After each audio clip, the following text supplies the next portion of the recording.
चलते चलते कथा में पहुंच गए, आसन लगाया, बैठ गए। बैठने के बाद वापस जाने की तैयारी हो जाती है। शिव महापुराण की कथा कहती है संपत्ति सुख नहीं देती, संपत्ति अशांति दे देती। संपत्ति शांति नहीं दे सकती, वैभव दे देगी। आप डनलप के गद्दे पर सो जाओगे, आप खूब जेवर पहन लोगे, आप अच्छे वस्त्र पहन लोगे, आभूषण धारण कर लोगे, सारा सुख तुम्हारे पास में आ जाएगा, पर शांति नहीं आ सकती।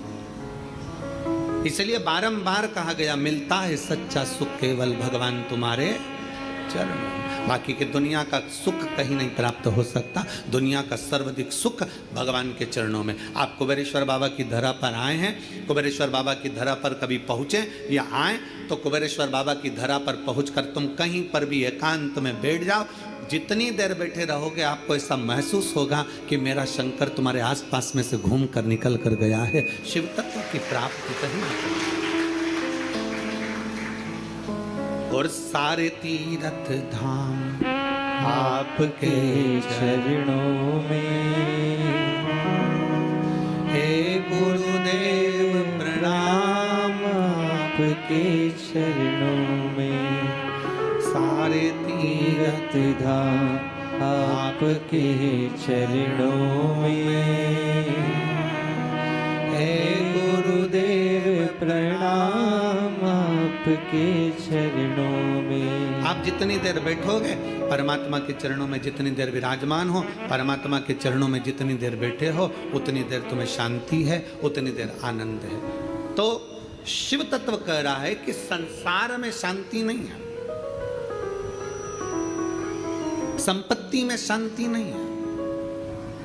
शिव तत्व कह रहा है संबंधों में शांति नहीं है। जितने संबंध बनाते चले जाओगे, नहीं साहब हमने इनको हमारा भाई बना लिया, घर का भाई नहीं बनी लिया, भाई बना के बैठे।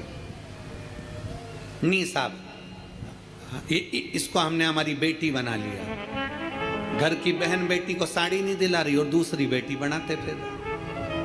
नहीं साहब इनको हमने हमारा काका जी बना लिया, घर का काका जमीन और जायदाद के लफड़े में पड़ा, आज तक नहीं सुलझ रहा और एक और काका बना के तैयार कर लिया।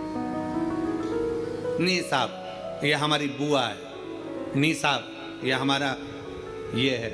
नहीं, संबंध जितने जितने संसार के लोगों से जोड़ोगे, शिव पुराण कहती है जो हमारा संबंध है जितने लोगों से जुड़ा है उतना ठीक है, पर अलग से कोई संबंध जोड़ने का प्रयास मत करो। अलग से परमात्मा को जोड़ने का प्रयास करो तो जीवन की सार्थकता, जीवन के साथ परमात्मा को जोड़िए। परमात्मा को अपने करीब लाने का प्रयास करिए, परमात्मा को अपने नजदीक लाने का प्रयास करिए। परमात्मा को अपने करीब में जितना जितना लेकर आओगे उतना उतना सुख और शांति आपके जीवन में आती चली जाए। उतनी शांति, उतना सुख। संसार से, संपत्ति से और संबंधों से शांति की अनुभूति नहीं है। संबंध भी हमको अशांति देते हैं। किसी ने कुछ कह दिया मन अशांत हो गया, किसी ने कुछ बोल दिया मन अशांत हो गया, कहीं किसी ने कुछ कहा अपन घर से निकल कर चले गए मन अशांत हो गया। अच्छा जरा सा विवाद हुआ और लोग घर छोड़कर चले जाते हैं। हमको ये समझ में नहीं आता कि घर में तुम रहकर भी शांति का अनुभव नहीं कर पाए तो क्या छिपरा जी के तट पर जाकर, गंगा जी के तट पर जाकर, नर्मदा जी के तट पर जाकर, किसी तीर्थ में जाकर, सबको छोड़कर अकेले घर से निकलकर, घर के बाहर जाकर क्या तुम्हें शांति मिल जाएगी? जम के बोलो जरा, नहीं मिल सकती। घर छोड़कर शांति का अनुभव नहीं हो सकता।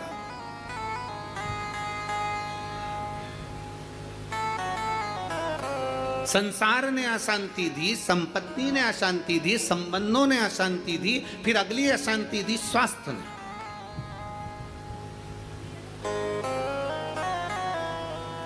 घुटने दुखने लगे, कमर दुखने लगी, पीठ दुखने लगी, अशांति होने लगी। अब मैं बहुत बीमार रहने लगी, मेरे जीवन का क्या ठिकाना गुरुजी, मेरी जिंदगी का क्या ठिकाना।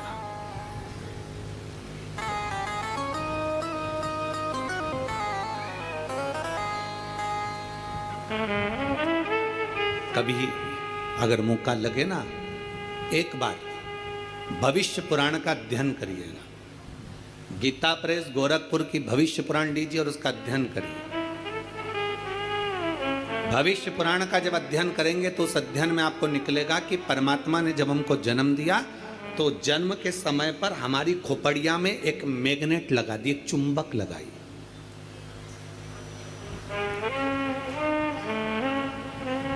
परमात्मा ने हमारी खोपड़िया में, हमारे मस्तिष्क में, हमारे भेजे में, हमारे सिर के अंदर, हमारे मस्तिष्क में एक चुंबक लगा दी।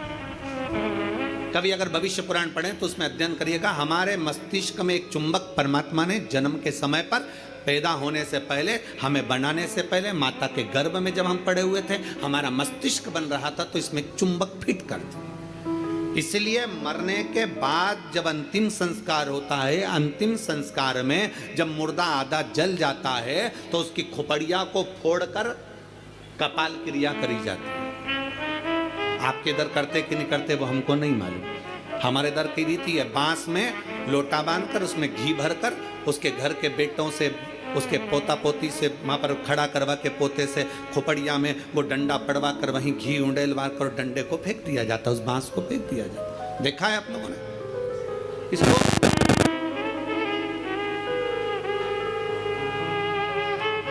भगवान जब हमें जन्म दिया, परमात्मा ने जब हमको पैदा करा, उस समय पर माथे में, मस्तिष्क में, भेजे में एक चुंबक लगा। क्या करती है वो चुंबक? चुंबक का कार्य क्या है? चुंबक का कार्य है, अगर आपने पैसा पैसा पैसा पैसा सोचा विचारा, दिन रात पैसे पैसे में लिप्त रहे, तो व्यक्ति वो मस्तिष्क में जो चुंबक लगी है वो पैसे को अपनी ओर खींचती है। मतलब मनुष्य पैसे को आसक्ति के रूप में अपनाना प्रारंभ कर दे। अब चुंबक का दूसरा कार्य क्या है? अगर किसी बुरे व्यक्ति में बुराइयां देखोगे तो वो बुरे व्यक्ति की बुराई तुम खींचते चले जाओगे। वो तो ऐसी, वो तो वैसा, वो तो वैसा, हर व्यक्ति में बुराई, क्योंकि तुम्हारे भीतर में जो भेजे में चुंबक भरी है वो बुराइयां ही खींचेगी। और अगर तुमने किसी व्यक्ति में अच्छाई देखना प्रारंभ कर दी तो तुम्हारे मस्तिष्क में जो चुंबक लगी है वो दिन रात हर व्यक्ति में अच्छाई को ढूंढना प्रारंभ कर देगी, अच्छाई खींचना प्रारंभ।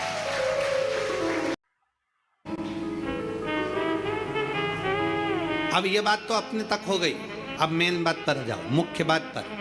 मस्तिष्क में चुंबक लगाकर परमात्मा ने हमको पैदा करा है, एक आकर्षण देकर हमें पैदा करा है, एक चुंबक लगाकर हमें पैदा करा है। चुंबक जब पैसे को खींचती है तो पैसा ही पैसा सोचने में आता है, बुराई खींचती है तो बुराई बुराई हमारे अंदर आती चली जाती है, किसी का क्रोध खींचती है तो क्रोध हमारे अंदर आता चले जाता है। उसी तरह अच्छाई किसी की खींचती है तो हमारे अंदर अच्छाई आती चली जाती है। उसी तरह चुंबक बीमारी को भी खींचती है। हम जब एक बीमारी के बारे में सोचते जाते हैं, मेरे पाँव, मैंने सुना है किसी को पेट में बच्चादानी में गांठ पड़ गई तो मालूम पड़ा कि उसको कैंसर हो गया। मैंने सुना है किसी के घुटने में अगर प्रॉब्लम हो गई तो उसका घुटना बदलाना पड़ा, मालूम पड़ा उसमें ग्रीस कम हो गया। मैंने सुना है कि किसी के हृदय में छेद हो गया, किसी के हृदय में कुछ हो गया, किसी के चेस्ट में गठान पड़ गई तो कैंसर बता दिया गया। ये हम जरा सा हमारे शरीर में दर्द हुआ और हमने वो सोचना प्रारंभ कर दिया। क्या सोचा हमने? कि उसको कैंसर हो गया था, उसकी किडनी खराब हो गई थी, उसका लीवर खराब हो गया था, उसके साथ में यह हो गया था, उसके घुटने बदलवाए, उसको गुजरात ले गए, उसको राजस्थान ले गए, उसको वहां ले गए और उसका शरीर में यह करवाया। आंख में प्रॉब्लम हुई तो आंख के बारे में सोचते रहे, सोचते रहे, सोचते रहे। अर्थात हमने इतनी बीमारी का सोच लिया, इतनी बीमारी का सोच लिया, बीमारी वो थी नहीं, पर हमने सोच सोच के चुंबक जैसे उसको खींच कर अपने अंदर वो बीमारी को इकट्ठा कर लिया। आखिरी में वो बीमारी हो गई। ये हमारे भीतर की चुंबक है जो हमें खींच रही है। छोटी मोटी गठान हो जाए ना, कभी मत सोचना हाँ ऐसी तो होती रहती है। दवाई खाऊंगी, शंकर पे चढ़ा हुआ जल पीऊंगी, डॉक्टर को दिखाऊंगी, सारी जांचें कराऊंगी, जो डॉक्टर बोलेगा सारी जांच कराऊंगी। और मेरा विश्वास कहता है डॉक्टर के अनुसार चलकर, क्योंकि डॉक्टर भी शिव का एक रूप है, उसके अनुकूल चलकर मैं ये दवाई ले लेकर, कुंदकेश्वर महादेव का नाम लेकर मेरी सारी गठान गल जाएगी। जब तुमने सोच लिया गल जाएगी, गल जाएगी, गल जाएगी, मतलब गल जाएगी। तुमने सोच लिया कि नहीं, वो डॉक्टर तो बोल दिया है कि इसकी ऑपरेशन कराकर निकलवा कर जांच करने जाएगी और मुंबई भेजी जाएगी। आधी तो टेंशन में मर गई, कहीं कैंसर कैंसर कैंसर। सोच सोच सोच सोच, आखिरी में सोच वही। एक पत्र है, हम चाहते नहीं थे कि ये दार काशी वाले ने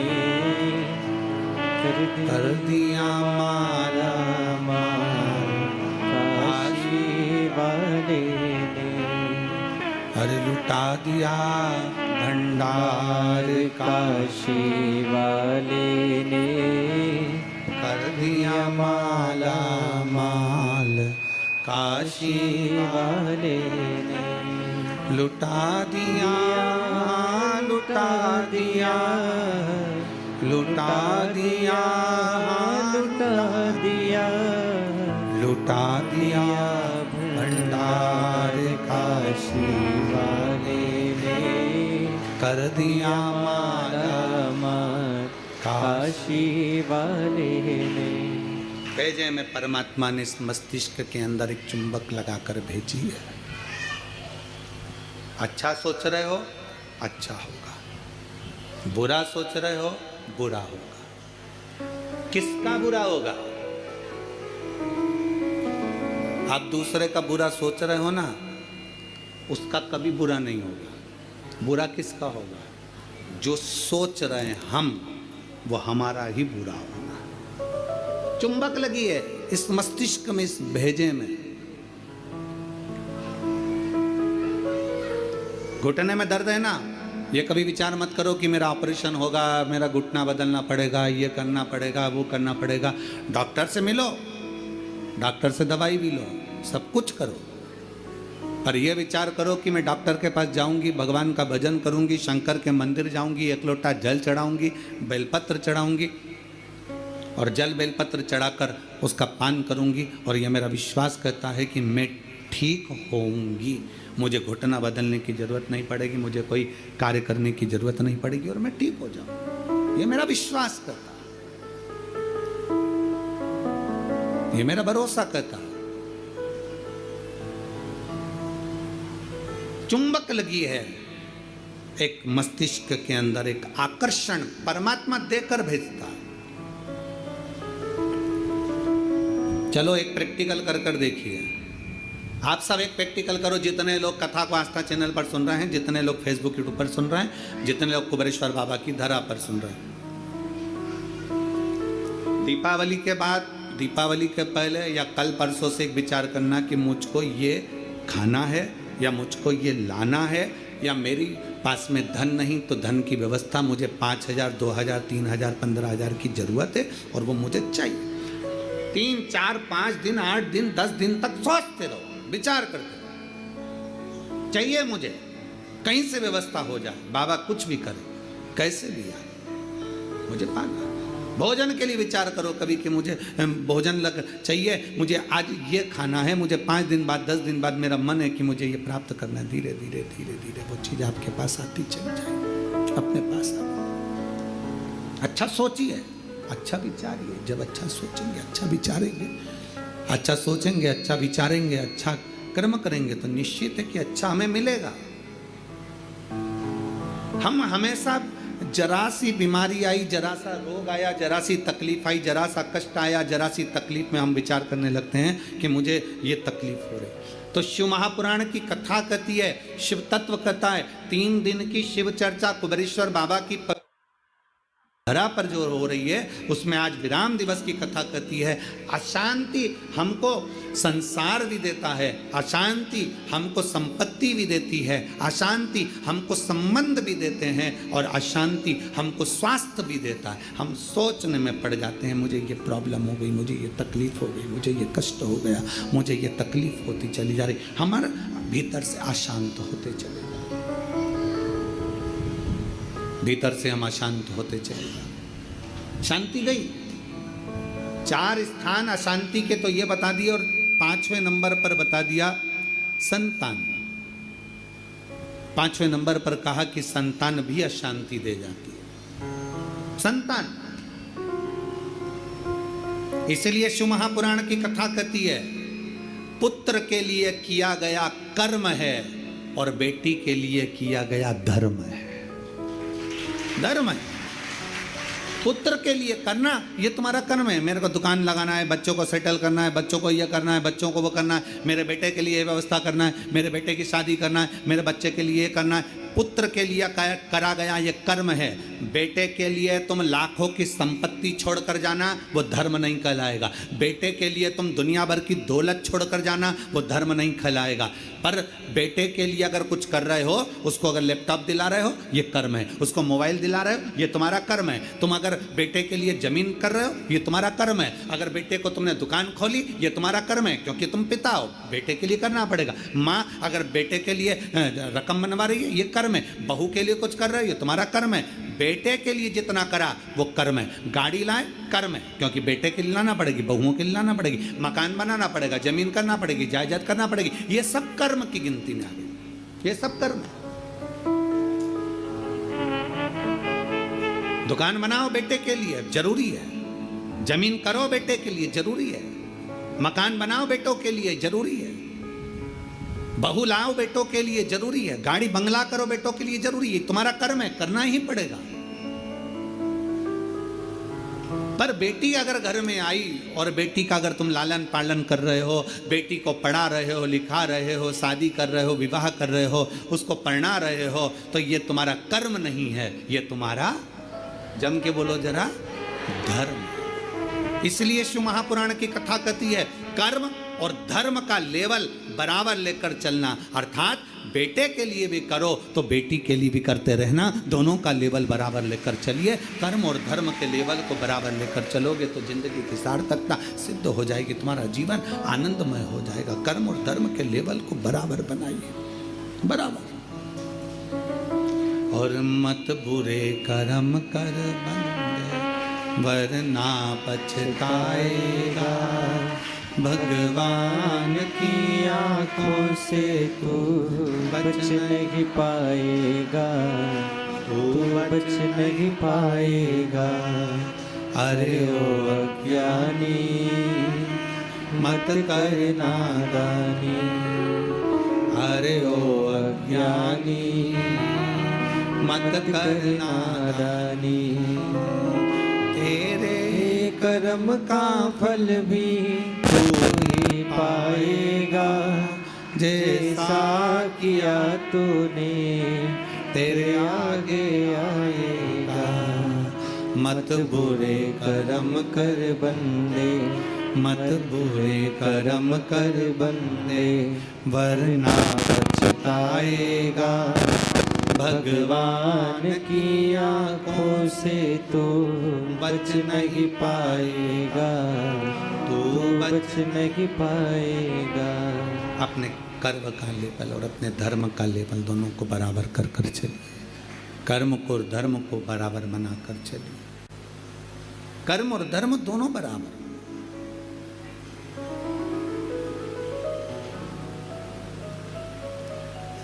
संसार, संपत्ति, संबंध,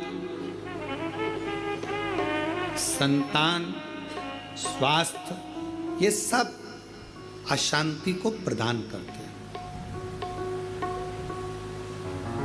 या शांति देते हैं। चार जगह की अशांति को आने से आप रोक सकते हो।